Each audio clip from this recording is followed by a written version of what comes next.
It is a brand new episode of Flyers Daily. Welcome to post 4th of July hockey slow season. Flyers Daily with Jason Myrtetus, presented by Ticketmaster. Make more memories live. And as he does every Monday, he joins us from PhiladelphiaFlyers.com, NHL.com, and HockeyHotStove.com. It is Bill Meltzer. Bill, first and foremost, before I get to you real quick, just want to apologize. I did not do the episode on Friday. Was not feeling well. Brian Smith filled in, and boy, he filled in with a good guess. How about Porter Martone? Way to go, Smitty. The Wally Pip Award. We're back at it now. I'm in the final week of radiation. I've it every day this week and one day next week, but I'm in the final week and things get a little rough at this time.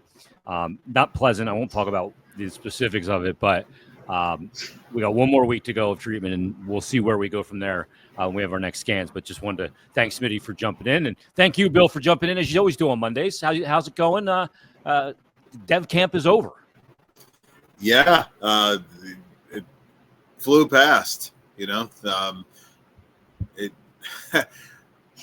hopefully the rest of the summer flies by.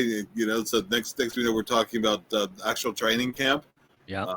A few things before then, the World Junior Summer Showcase and those kind of things. But we're hitting that part of the summer, and interesting development camp this year. I mean, obviously a couple of prospects were not able to participate in it, just some physical issues just to work through. You don't want to take any chances. Obviously, this isn't the time of year you play no matter what. So, but it was pretty cool having both of this year's first round picks in camp, and get a look at some players, and kind of see where they are. I'm sure when we head in towards the season, we'll probably go into a little bit more depth about this. But there are opportunities for a rookie or two to make the team this year. And while as soon as the players walk in the door for development camp, they are reminded that nobody's going to win or lose a job in the July camp. Just put your best foot forward, but you're not auditioning for a team. But yeah. But still, I mean, players still want to show their best.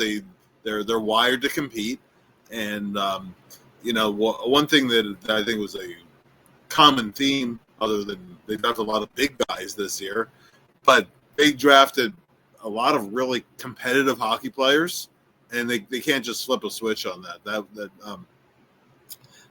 I think some of the things that came out of camp were there are a lot of pretty big hits thrown, honestly. Yeah. There's a lot of competition, which is great. Yeah, I think competition is always good. Dev camp kind of comes and goes so fast because of the whirlwind of the cup handed out, the draft, free agency, boom, Dev camp, and then it's all over. It's like this compressed, concentrated week and a half that just seems to go by too fast. I'd like to see the NHL spread that out. I know they don't want to do that, but I do. But let's get right into that, Bill, because the first thing that really popped out to me at camp was Alex Bump's answer to a question about why he didn't make his NHL debut last season. He thought it was more important to be in that playoff race with the Phantoms and play those important games for a guy that just came out of winning a national championship and played really, high-level hockey and with it all to play for a championship and then coming in to play for the Phantoms. And I thought in the Dev camp, too, he looks like a guy that's almost like, okay, been there, done that. He has surpassed this now. Yeah. But the next step is a really big, important one. Does he have a chance to make the camp come the fall, especially considering the Tyson Forster injury? I think he does, given just how far he's come in the last few years. I thought he got a really good learning experience in the Calder Cup playoffs. Yeah. He came out and kind of had his way with Wilkes-Barre Scranton. And then the Hershey series, it wasn't so easy for him. The Bears were the back-to-back Calder Cup champions for a reason and played a much tighter style of hockey. They keyed him. They keyed on him. They did. And it wasn't easy for him to find time and space. That was a hint of what he can expect in the NHL. And he didn't back off from it. It was after Game 4 of that series with Hershey. Kevin Kurtz and I were interviewing him, and he was saying that it's like that's an adjustment that I know I have ahead of me. Was very real about it, and very straightforward, and saying that is something that I'm going to have to be prepared for, that I know I have to be prepared for, and coming from collegiate hockey to the pros. I mean, one of the advantages, and when we were doing the podcast from DuPont, Mike Canuba brought that point up. One of the advantages that collegiate players have is they have a lot more gym time. So they come to the pros. You have exceptions like Porter Martone, but most of these guys really need those years to become physically a man and ready to play in the pros, whereas the collegiate guys, they have more gym time. They have more time to work on the physical aspects. Also, because at that level, they're often competing against older players too, so they have to they have to be able to do that. So just given his physical readiness to do it, given that he has a mentality that which Brent Flair pointed out. Brent pointed out that he's not coming here just to show he can play in a few years. He's coming here to make a hockey team. Yeah, and so I think the mindset is right. I think the self-awareness is right, and the skill set, because above all else, he's a really good shooter and not afraid to shoot the puck. Yeah, that's something that the Flyers need. And plus, they need a little more size in the wings, particularly if Tyson Foerster is going to miss some time. So I think there's going to be a great opportunity for him to make the team out of camp. That being said, nothing will be handed to him. You got to earn everything. Not based on his collegiate year, not based on the couple of games against Wilkes-Barre Scranton. What he's earned is an opportunity, and now he has to make the most of that opportunity in September. Showed well at this camp, showed the things you'd want to see from him, and it's a hopeful sign. Hopefully, he takes the next step. Yeah, I'm gonna feature him in an interview on Wednesday's episode, because I did have a chance to get to the practice facility last week and talk to him and sit down with him. And I think he made a great point, Bill. He's going into this thing eyes wide open. Yeah, like he knows, hey, yeah, I had a great college year, but this pro game, because he got a little taste of it last year, is far different, and it's not a little step, it's a big step. To playing with the best players, in his case last year in the AHL, and then this year trying to make a team out of camp. But I mean, the physical development of Bump over the last couple of years is not to be discounted at all. He has really packed on a lot of muscle. Yeah, and the other thing too, I mean, the knock on him, the reason why he wasn't a first or second round pick was his skating. And he's worked a ton on his skating, the explosiveness part of it. Yeah. Sometimes when you add strength, core strength. Yeah, I add the core strength. I mean, that's such a critical part of skating, and he's added a little explosiveness. So he's never going to be a beautiful skater. He's not going to be like Jett Luchanko, who just looked like he was born with skates on his feet. Yeah, but he gets from point A to point B with quickness. And to me, that's not even a concern anymore. I actually think he'll be fine with that. I really liked watching him in the collegiate game too, and in the AHL, was his awareness on the ice of where to go. Yeah. He doesn't seem to migrate to, as I asked him about this, he doesn't migrate to bad ice and get comfortable hanging there. He's always going to good ice where he's got to make himself accountable without the puck too. And some guys just have that. Some guys don't. Some guys just go to bad ice and they go, oh, it's comfortable here, I'll hang out. Yeah. And it makes them a non-factor in defending. I thought Alex really had a good IQ about him in the collegiate game, and we'll see how that develops in the pro game, because it's going to be different. Let's talk about the other guy, Bill. When we're looking at this roster and making it up, I mean, Martone's obviously a guy that comes in. He's got that body we know already. He's probably the most, physically ready player in the top of this year's draft, because of his size and strength. But he's got to make a determination here, because if he's not going to make the team, he can either go to the OHL or he can go to college. But if he's going to go to college route, he can't come to camp. Yeah. So you kind of got to make this determination pretty quick. Maybe the best place for him is the college game, because I think he's probably developed beyond the OHL. I think he's ready to compete against pros. So, in college, he'll be against guys, as we were saying, a little bit older players, a little bit. I mean, he's physically mature, but but he's not playing his boys anymore. Yeah. So that'd be a good step for him. And then, and maybe he won't even need the American League in a best case scenario, but he could come out of college and he's immediately eligible to play in the AHL if he could literally finish his college season and jump right into the Flyers. And jump right to the American League. Yep, or the Flyers, yep. Yeah, and so that's I think that's a best case scenario for him. I don't think he'd need 2 collegiate seasons. I think 1 might be enough.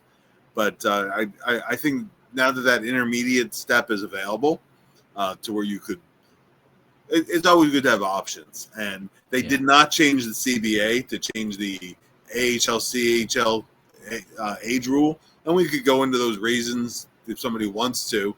But the bottom line on this is it's an antiquated rule.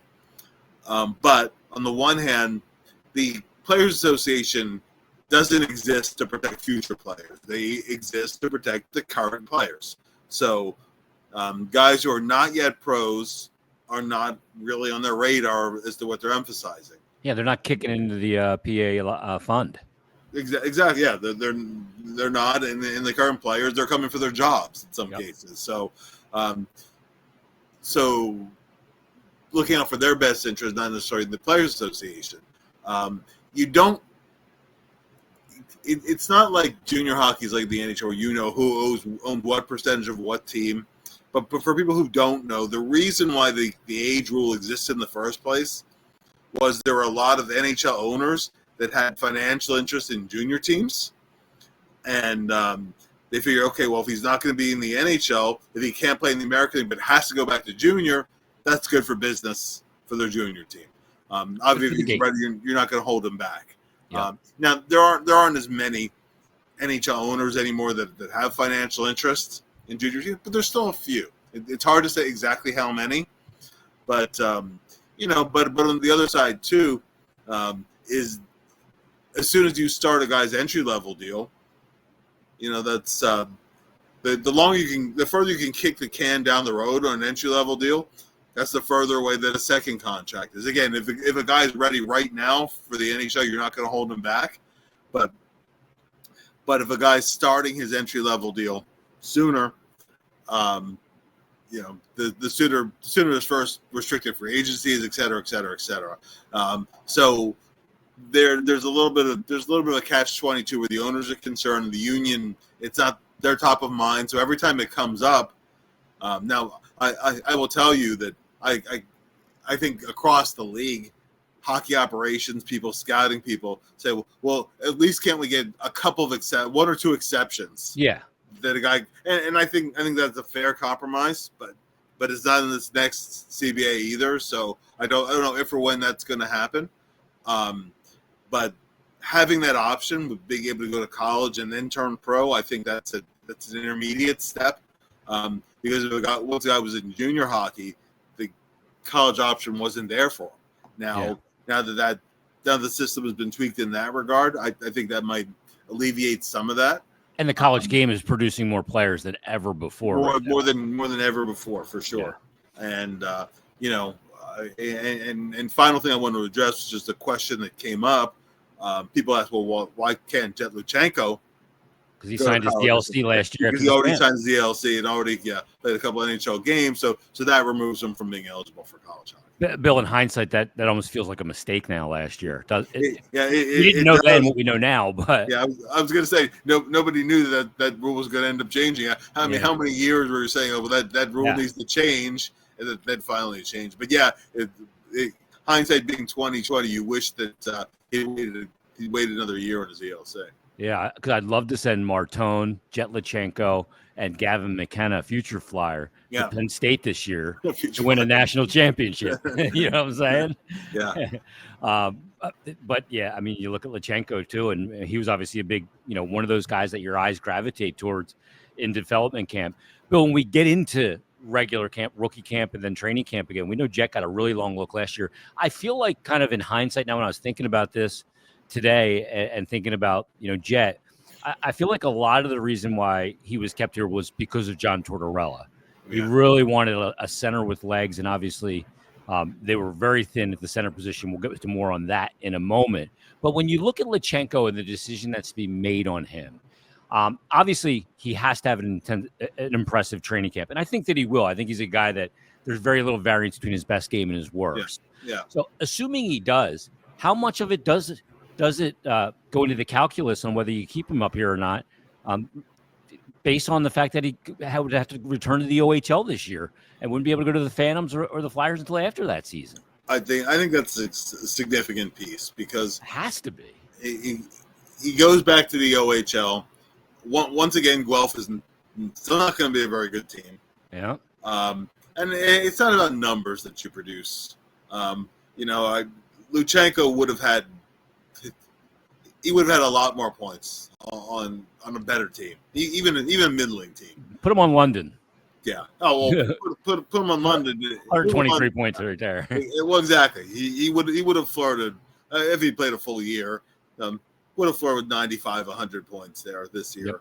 Yep. So there's a whole lot that goes into that, but really, not that I think he necessarily would have fallen all kinds of bad habits, but it's, when you're not really challenged, you're not really developing. And one thing I noticed from Jett's interview is that he's put on some upper body weight. He looks strong physically. Mm-hmm. I think he's physically ready. He brings the two-way game. He has the everybody knows he's a high-end playmaking center. Really, what he's worked on is shooting the puck more. Really, everything he has to work on, he could work on up there. Up at the pro level. Even if he gets into 55 games and you start him down the lineup with a chance to work his way up, I think it might benefit him. But again, we'll see in camp. Last year there was no pressure on him early in camp. It's a little harder when you're really in the mix to make a team. Yeah. You're not he brought enough clothes for 3 days last year. Yeah, no, exactly. He wasn't thinking he was going to be around at the end of camp, and there he was. So now he's a very level-headed kid, very exceptionally mature. Actually, if you look at PhiladelphiaFlyers.com, there was a feature right now on Jett and just how it's crazy to think that he's just 8 weeks older than Martone, but because that's September 15th birthday cutoff, he was just under the radar for last year, and Martone was just missed the cutoff last year. So even though they're just about the same age, Martone had to wait the extra year to get drafted. But look at the way that Jett carries himself. He doesn't seem like a guy who's still just 18 years old. He's an old soul. Like you don't feel like you're around a kid at all. At all, not at all. So while a lot of guys, I would say, like you might hurt him by rushing him, I actually think he's a guy who might be ready to at least really push for a spot. And again, you don't have to put him at the top of the lineup at power play time, and he can work towards that. He could play that Ryan Poehling role and play third, fourth line center and kill penalties. Right, and work towards it. Work towards it over a year or so. Yeah, I mean, a lot of times you don't, when you have a reasonably high first round pick, you don't want them to come up in that slow route and not play with skilled players in bottom six. But he's a different kind of breed, and I think to your point, his maturity is a big part of that. I just don't see much to gain for him being in the OHL. I don't think he's a player where bad habits are going to ruin him, but I agree with you. I don't think there's as much growth can happen in the OHL that can happen even at the NHL. So we'll see. I mean, the Flyers center depth, Bill. I mean, you're looking at what? Couturier, Zegras, Cates, Dvorak. Then it's probably Luchanko, Carson, Dorwart. So there's not a tremendous amount of depth here either. Or Abels, that. Yeah, Rodrigo Abels, yeah. So there's definitely a spot to be won. And there's upward mobility too. I would think that Dvorak starts the year as the third center. He's been a 30-something point a year guy. Plays that third role. He can play on a second power play or whatever. But if you move him down, that's fine. I think the 3C and 4C are going to almost be interchangeable. I do too. I think it's just who's just playing well to give him time. Yep. And you see where it goes there, but. that's something where if Luchanko comes in and he starts in the bottom six and he's playing really well, there's the opportunity to move him up. So I think things are set up in a way where you could put him in a position to succeed. Yeah, I would agree with that, and I'd like to see that. But again, it'll depend on him. He's going to have to earn it in camp, and we'll see if he can do that. Bill, at this point in the summer, with the draft over, free agency, we haven't seen there may be some tweaks here and there, but for the most part, you kind of are what you are at this point. Most teams, if something comes up, I still think there can be a deal swung, but we'll see. But in looking at the Flyers decor, I'm concerned. I think Cam York gets signed. I'm not concerned on that end of it because they didn't file for arbitration. A couple of players did in the league. Flyers and he didn't. I think the deal is probably pretty close. But even with York, I look at the left side, and I'm assuming Sanheim still plays the right side, especially with Risto going to miss the beginning of the year yet again. This guy's health is a goddamn pain in the ass. It's every year. It's either the beginning or the end of a season. It's like you just can't. It's become unreliable. And you come into the year now. And that left side, you have York, you have Sealer, you have Zamula. Where are we at with Andre? He kind of moved backwards last year throughout the season after I thought he looked good in the beginning. Yeah. Where are we going on this left side here? Good. That's a huge question. Critical question. And if Gilbert's on the NHL roster, he's a 7. So, Juleson is a 6. He's on the right side. He's on the right side. And so is Grons. Yeah. And honestly, I think signing Juleson actually hurts Grons' chances of making a team out of camp. I think that Juleson's. And I thought Grons didn't look out of place last year when he came up. Yeah. So, obviously he played with Talk last year in Vancouver, and he's used to playing that kind of 6 or 7 support role. And he's a right-hand shot, brings some physicality, brings size. I get it. But yeah, like when you look at the guys who are playing the left, as you said, Sanheim can play the left if you ask him to. He's played the left a significant amount, but I want him just on one side and stick to it. And I kind of like him. I kind of like him better on the right, honestly. So because of what he brings offensively on the right side, offensively, he brings you more offensively playing on that side. So it's something. It's something that I was hoping to see addressed going into this off season. They've added a little bit of depth, but I'm not sure. I'm not sure what you. Because McDonald's not ready, right? Like I don't know that he'll ever be ready. In all fairness. Yeah, and if he gets to a point where he is ready, he plays. He kind of plays Steeler. He's in the best case scenario, he's a younger version of Nick Steeler, but it's. But they need a guy who can handle, move the puck. There's a whole skill set there that I think he's more well suited to that third pair side too. So there's something to be figured out, and I don't think Oliver Bach is going to step in immediately. I think he needs some American League time. I think an entire year, if not maybe beyond that too. For that position that he's going to be playing, I think that's going to be paramount for him to get a year in the American Hockey League. So we'll see where that goes. And it leads me to my next question, Bill. I got this DM from a guy, Bob Reed. It was a 3-part DM, but I want to hit you with this part.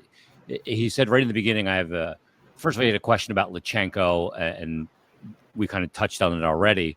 But his observation, he said, I don't think you're going to like it. He said, I feel that Danny is not a good drafter, and that's not to say he's a bad GM.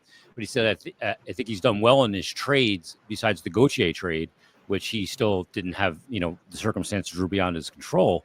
He said, but let's look at his drafting. He said in 2023, they drafted Michkov, amazing pick, but he fell to us. It was a no-brainer pick. I think people got to give Danny a little credit for how that was played to get him to fall to him. Really? Number one. I think that was... You can't not give Danny any credit there because I think he played into that reason why he felt. First of all, he said, but later in the draft, we drafted Bonk at 22. Perreault was right there and picked at 23. He said, Bonk is perfectly fine player, but he's nowhere near the upside of Perreault. Obviously, but they play totally different positions. And then he said in 2024, he traded back to draft Luchanko. He said, I love Luchanko, fine player, but I'd even say fine pick. But the issue is he traded back for someone some had as the top defenseman in the draft in Steve Boehm, who obviously went beyond where they picked Jett Luchanko. He said our prospect pool would look very different if we had Michkov, Perreault, Buim instead of Michkov, Bonk, and Luchanko. And then this year when Martin was picked, the next three were there. He doesn't give him any credit for taking Martone. He said, I'm no scout. It's not my job to be right. It's his. I hope I'm wrong. But he also goes on to say, he said, I don't scout these guys because he doesn't like the Nesbitt pick. He said, this trade for Nesbitt, it was awful again. I'm not a scout, and this could be an amazing deal. I'm just going by everything I've seen online and a small amount of videos I've watched on first-round players here. Some people had him in their 50s. I don't care who had him in their 50s. If they didn't really scout the kid, that's like me saying, hey, I ranked some quarterback in the NFL draft in the third round. I haven't looked at him at all. Like, you got to understand, all the online things, it doesn't matter. Like, those people, if they're not just a congregation of other people's mock drafts, you got to put your trust in the people that scout, actually scout, not watch YouTube videos. And Zeke Boy may end up being the better pick. He might.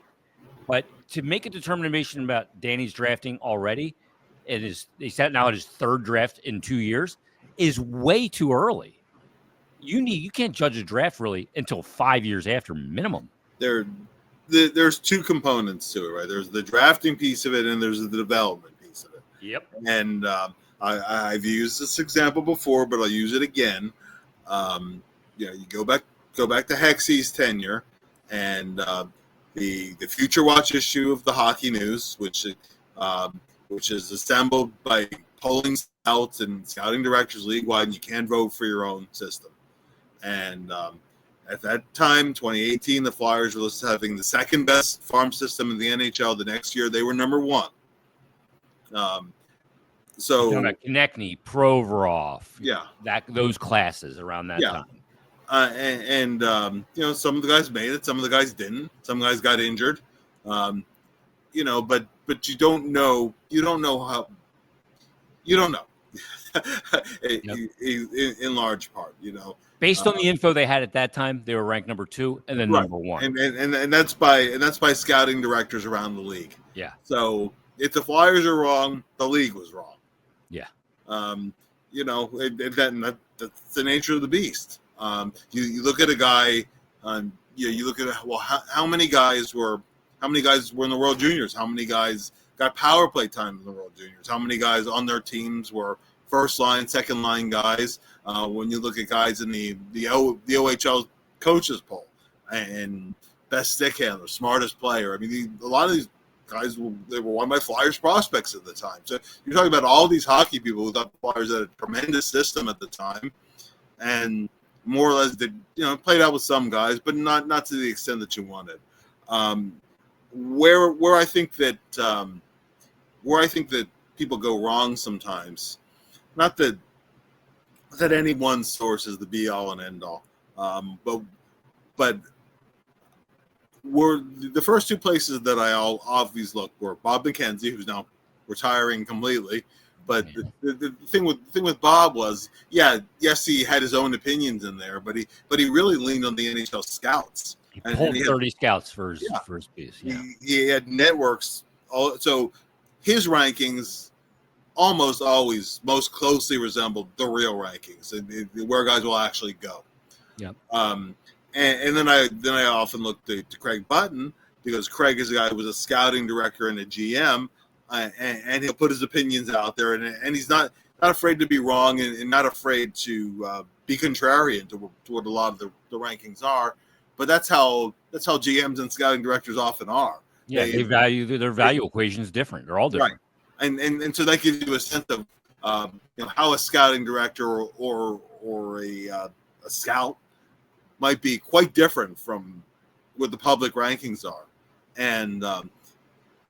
I mean, I look at McKean's, I look at Recruits, I look at a lot of the other publications that are out there, Smart Scouting, all those, right? And some of them have guys who had been professional scouts in the past, and some of them have guys that are, I don't say hobbyists, because they put a lot of work into it, and it's not that they don't know the game and whatever, but it comes from a little bit different point of view. And their tentacles don't run as deep. Exactly. So you take those things in, and there's useful information to be gathered from them, but don't take it as gospel. Even I'm not saying take Bob or Craig as gospel. I'm saying taking all of it, and where you're looking where a lot of those public rankings are, it's gonna look really, really different in a few years. Like Danny brought up the U18s where Nesbitt didn't look good, and he was happy because it didn't catch more people's eye. Yeah, and I mean he was gassed by the end of that. He was not good in the playoffs. He slowed down towards the end of the season. That kind of carried over to the under 18s, which is honestly, and it speaks to I'm a hobbyist, but I'm a guy who watches some streams, right? I watch the under 18s. I'll usually pick a team or two, get the stream package, and I'll go from watching a guy 3-4 times, whatever the case might be, then you read the rankings, whatever. But I'm not scouting the guy throughout the year, right? I'm not consulting with guys who are crossover scouting. I don't know what a guy might have been playing through, or if a guy, what a guy's habits are, or a lot of that kind of stuff. That certainly like with my own, like you take it with fistfuls of salt, and there's just grains of salt. But it's just a matter of, listen, like where Nesbitt is concerned, and maybe people that had him in the 30s or out of or in their top 50 or the end of the first round, maybe they'll be right? But you're not sure of that. And in the actual draft, he was not going to be there much further than where the Flyers trade up to get him. That's why they moved up to get him. I don't think he was getting past 14. It doesn't sound like it. It doesn't sound like it. Was it Nashville? Yeah. Nashville came out and said the guy we were going to take wasn't there for us anymore. Some team just traded up and took him. The only trade was the Flyers. I was going to say, so that made it pretty obvious as to what team and what player that was. I do want to say that the Flyers did trade 2 first-round picks for him. They traded 1 first-round pick for him. They exchanged a pick and traded because they got a first-round pick. So they really traded the 31st pick. They swapped 22 for 12, and they included the 31st pick to move up and get him. Now, will that ultimately be proven wise or not? I don't know. Time will tell on that. But but you don't know. And as far as a guy like William is concerned, and I hope Steve has a tremendous career. I think he's a really good prospect. He was not the best defenseman in the draft, according to NHL scouts on the whole. And why wasn't he? Well, look at this year and see how many smaller defensemen or average-sized defensemen were drafted. There's a push away from that this year. And that's why he didn't go in the top 10. That figured into it. His agent probably figured something into it, too, as a secondary piece. I would hope that wasn't the primary reason, but I think all those things figured in. And the Flyers didn't really go conservative on Luchanko because everybody had the big Finnish center as the I actually had him in my Flyers mock. So it's not like they just went with the public consensus. They took a really good hockey player. I think Luchanko is going to be a good, solid NHL player. Whether he's a 1, a 2, I don't know. But it's a guy who can, with the way he can skate, with the way he can create plays, I think he's going to be a very good hockey player. And as part of a 1-2 punch somewhere down the line, I think he fits in well with that. And again, if William hits, more power to the guy, right? Yeah. But I don't think that you should compare apples to oranges. So I have a hard time comparing defensemen to forwards. Comparing a winger and a defenseman, Bill's like comparing apples to tennis rackets. Yeah, for sure. No, it is. Because you're really looking for different things. Yeah. And different timeline. And the whole Cole Caulfield thing which predates Danny, but it was Brent. That all died down. But it stirred back up this year because York didn't have his best year. Caulfield finally hit that 30-goal mark.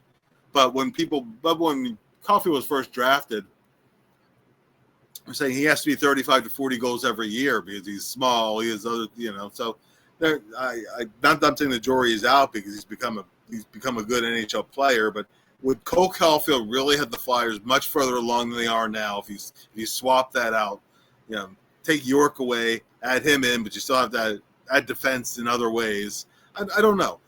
It's hard for me to focus on one player unless that player is really, truly that really rare difference maker where you go, okay, you have that guy in and you're going to be that much better or worse. So that's a long-winded way of saying that I think the jury is out on Danny's picks. But I think you do have to give credit for even, it's like if you don't have the first pick of the draft, you have any number of ways you can go. There weren't a lot of surprises this year, but you go back to the selection of Michkov, how behind the scenes it was kept that he actually came into Voorhees. Yeah. How much noise was put out that he wasn't coming over. Right. Yeah. I think that was accentuated by he and his agent to get him to fall to the Flyers because it's where he wanted to come. It sounded like where he wanted to come. And what? No, if the Flyers had drafted Ryan Leonard, would have been a nice pick, right? If they would have drafted Dalibor Dvorsky, would have been a nice pick. But but they had to put all that in their figuring. So I don't think you can say there's no credit. Michkov fell to you because you can talk yourself out of a pick sometimes too. Yeah. And you could have easily given the geopolitical thing that was going and everything, all of it. Yeah. You could have talked yourself right out of that without question. It's funny because somebody actually had sent me a note too saying Danny should have kept the picks and taken 31, 22, and 12. It would have been more value. I would trade 31 and 22 for 12 every year and twice on Sunday. You know what I mean? I'd rather have 12 than 31 and 22, the combo of that two, every draft. I just think you're in a better situation. And there's one other point here because people have said, well, why didn't the Flyers draft a goalie? Well, I did want to discuss that real fast. You go back where the Flyers moved up, right? So they didn't have 22 or 31 anymore. You had two goalies that were picked. So right there, two of them were off the board, and probably the goalie they might have taken. Yeah. Right. So that option wasn't there. In the second round, well, they did end up with I think 4 second-round picks. But they like position players. They like them better than the goalies that were still on the board with two of them already off the board. So they like position guys better. There was no third-round pick. There was no fourth-round pick. At that point, are you taking a goalie just to take a goalie? Yeah, they're wasting it. Yeah. Yeah. Now, you never know what's going to happen with a pick, but maybe they weren't that crazy about the goalies that were still on the board. It wasn't other than the guys at the top, other than maybe 3 goalies this year. I don't know. I don't know if any of them are going to be pros. So that's really why, though, because no third, no fourth, and you have 2 more picks the rest of the draft. So you can tell there's no anti-goalie bias. They took 2 the one year where they had no intent of taking the 2. They took Bjarnason, and then when Zvragin was still there, they took him too. Yeah, because they just had his value at that spot. I will tell you, Bjarnason is a guy with no Zvragin in camp, in development camp. Bjarnason's going, look, I'm here. I'm going to show you everything I can. Kid's a worker too, right? Like they got to kick him out of the facility sometimes because he's always in the gym and just working on everything, working with Dilly. So good on him for doing that and take advantage of all the extra exposure you get and focus you get because you're the one that's here. I was going to talk about Kolosov and that whole thing. We'll save that for another episode. But real quick, Bill, the storyline of the summer has to be the 1 week where you end up landing Martone in the draft, and prior to that, Trevor Zegras in the trade. That's the week, and really the storyline of this summer so far. The landing of Zegras and Martone et al. In the draft, and that was the biggest week of the summer, and it probably will be the biggest week when it all wraps up as we head into camp. Yeah, I don't see any big surprises coming out at this point. I don't think they will offer sheet anybody. So I unless there's some unexpected trade that were to come down. I think those are your storylines right there for sure. Yeah, and it's funny because Zegras kind of took a back burner really quick because of the draft. But those are the two big storylines of the summer. Great stuff from Bill. Read his work at hockeyhotstove.com, PhiladelphiaFlyers.com, and NHL.com. We'll be back Wednesday. We'll have Alex Bump with us from development camp, so join us then on a brand new Flyers Daily.